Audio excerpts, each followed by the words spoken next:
The first federal democracy on the American continent was not the United States, but rather a confederation of indigenous nations collectively known as Haudenosaunee. Their name means the people of the Longhouse and refers to the big communal longhouses comprising their towns, as well as their overarching political structure of 5 nations within one house, working together for hundreds of years to make laws and conduct diplomacy. This arrangement started around the 1400s as a way to stop Iroquois-speaking nations from fighting over resources and prestige, but their truly immaculate statecraft made them a staggeringly powerful force in the Beaver Wars. Okay, sure, that sounds silly, but the competition to catch and sell beaver pelts to European merchants was so fierce in the 1600s that the Iroquois conquered in every direction to control the trade routes, causing a mass migration of displaced tribes to west of the lakes and showing French colonists up the river how little their claims of dominion actually mattered. The Iroquois knack for diplomatic chess served them well through the following century, as they allied with Britain to defeat France in the 7 Years' War. But chaos followed the American Revolution, as competing alliances ripped the Haudenosaunee apart. While the new United States diligently emulated the Iroquoian government, no amount of respect could stop the cruel irony of their eager and endless push west.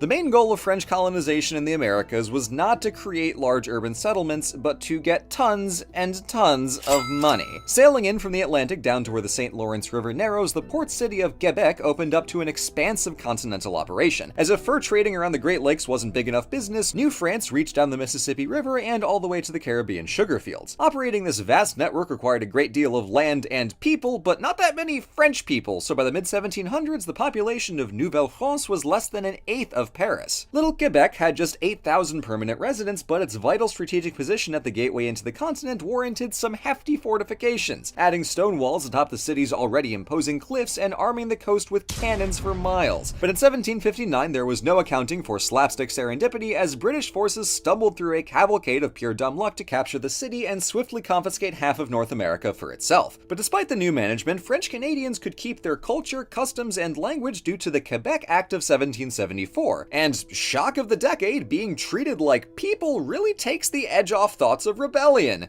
Clearly, this was not a universal experience. Now, it should be obvious that colonialism is an elaborate form of theft, but Britain really played this to the hilt, not just in Quebec, but also New York. Originally founded as New Amsterdam by Dutch fur traders on the south shore of Mannahatta Island in 1626, Britain conquered the city in 1654 as part of their quest to paint the coast red. But as in New France, everything beyond the cities was a dynamic mix of colonists and indigenous nations and not a purely British domain. So New York cleverly played the charm game to win over the local Dutch population and also forge a useful alliance with the Iroquois further inland. New York's vantage at the base of the Hudson and Mohawk River valleys gave the city easy access to a wealth of upstate farmland, so as the population grew, the economy boomed. And this proved quite useful for the British Crown, who had a lot of debt to pay after confiscating Canada in the 7 Years' War, and so levied a stamp tax on the colonies. Things escalated, and so after decrying taxation without representation, boycotting British imports, suffering a massive fire, fighting a whole-ass revolution, and finally kicking the British out of the colonies in 1783, New York took pride of place as the cultural and economic powerhouse of the new American Republic. If New York was the jewel in colonial Britain's crown, Boston was the pain in its ass. Settled in 1630 by Puritan Protestants whose primary goal was to be as far from the Church of England as possible, Boston's independent spirit was only briefly checked by London's attempt to impose a colonial governor. But the locals imprisoned him and continued gleefully snubbing English authority into the 1700s. Boston's location on a peninsula in the middle of the Massachusetts Bay made it a great harbor for shipping, and naturally they were all too eager to turn this around on Britain during the import boycotts against the Stamp Act. After this success, those rambunctious Bostonians got bolder, leading to a full military occupation of the city in 1768 to try and impose order. But this literally backfired 2 years later when soldiers shot into a crowd of unarmed civilians, and news of this Boston massacre only heightened rebellious sentiment. A new tea tax in 1773 was welcomed by tactically oversteeping some green tea in the Boston harbor, and 2 years later, when British soldiers tried to forcibly disarm the colonial militia at nearby Concord, shots were fired and the fight was on. General Washington drove the British out of Boston in 1776, and Bostonians have been riding that high ever since.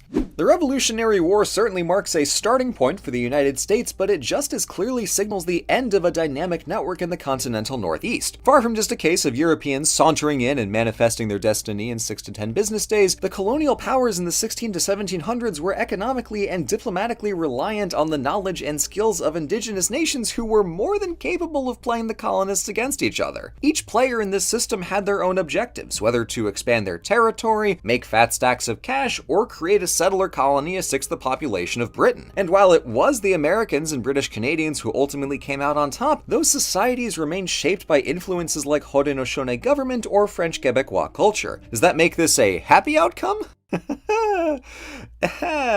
God no, this is colonialism. But the point here is to look past simple winners and losers to understand the complexity and appreciate that there is, in fact, more to American history than the United States.